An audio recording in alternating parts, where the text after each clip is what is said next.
What up, YouTube? Y'all already know Big Lou tapping back in. Well, what it do with Big Lou NFCR2? Baby. Check it out.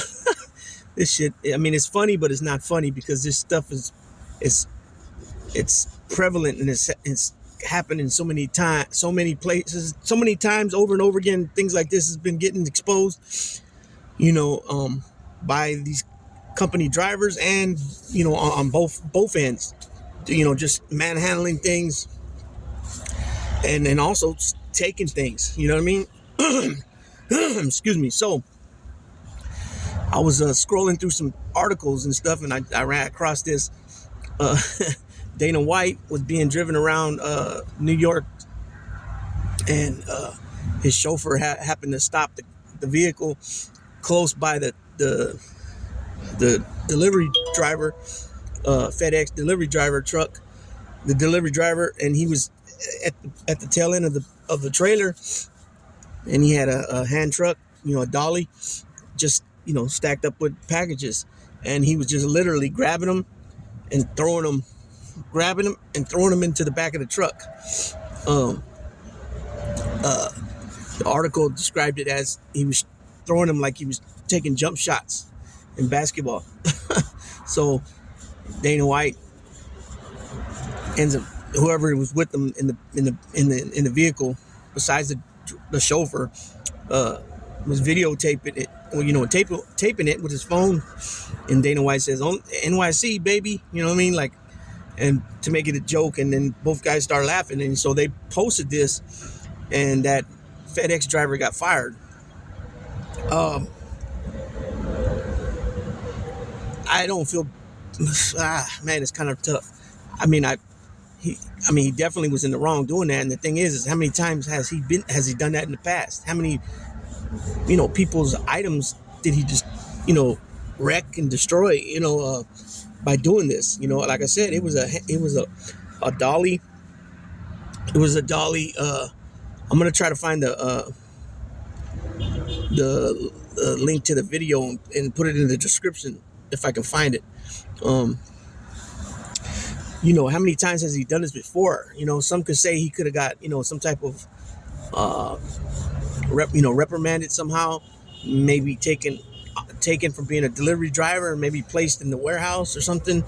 But then again, the question is always, how many times has he done it in the past, and will he continue to do it? You know what I'm saying? So it's a little tricky for the company to decide what to do. I think it's just, I guess, and then we don't know already, has he been disciplined already that we don't know of, right?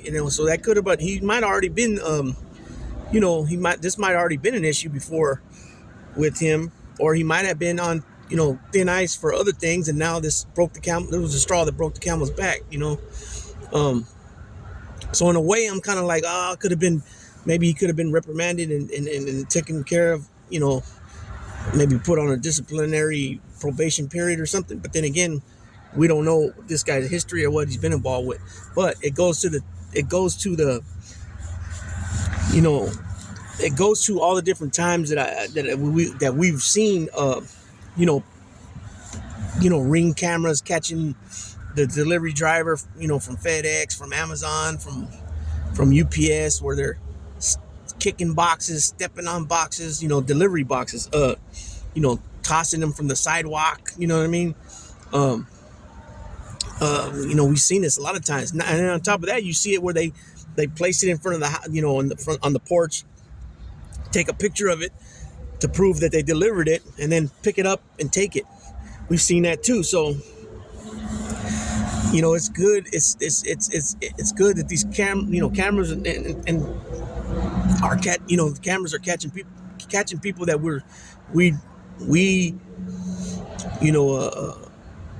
we trust with our products, with our items. You know what I'm saying? And also the company is trusting them with even more than that, because you figure they got all these items. They got their truck, their trailer, all the things that this company owns that they're being able to operate, why they're supposed to be doing their job fine. And just as I said, that a FedEx truck drives by. You can't make this shit up. Look at that. FedEx. Oh, I don't know even know if it came out in the camera or not when I show it right now. But anyways, so yeah, I don't know. Let me hear what you guys got to say on that input. Drop it in the comment section. Excuse me. Was that the right thing to do to terminate the driver?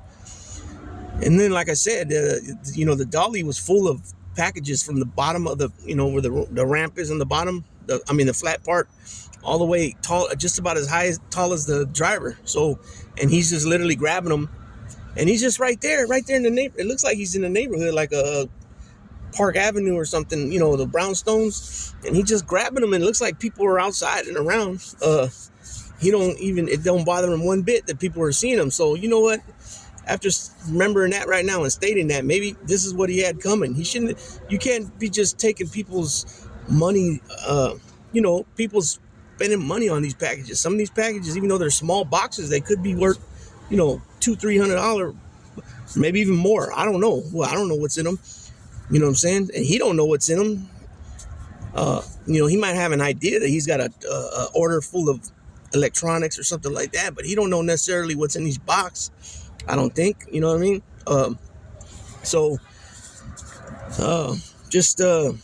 Dana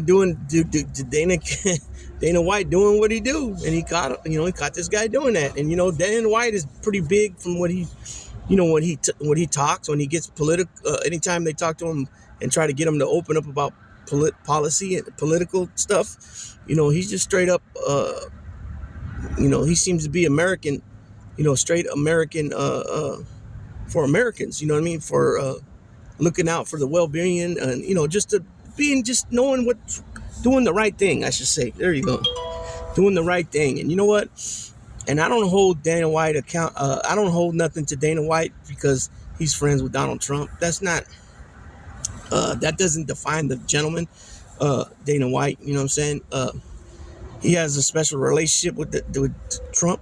And it goes back to when he was starting out with the business, and he opened his doors, and Trump opened his doors to him. So, he's always indebted to, and that how he feels. He's always indebted to him, for being, showing the hospitality towards Dana and UFC when they first were starting. You know what I mean? Because they took over a business that was, that failed. And really all they got out of it was like the name, and then they got the old footage, and then I think they got like some old, like I don't know if it was a ring or it was an old wooden like octagon or something. I forgot how it was explained, but Dana's seems to me that he's down to earth. When he does these videos at UFC headquarters where he's making food and trying different things that people requested and things like that, what I like about what Dana says too is like he's not African American. This guy's not Mexican American. This guy's not Puerto Rican American. We're just Americans. I like that. You know what I'm saying? So with that being said, Big Lou tapping out.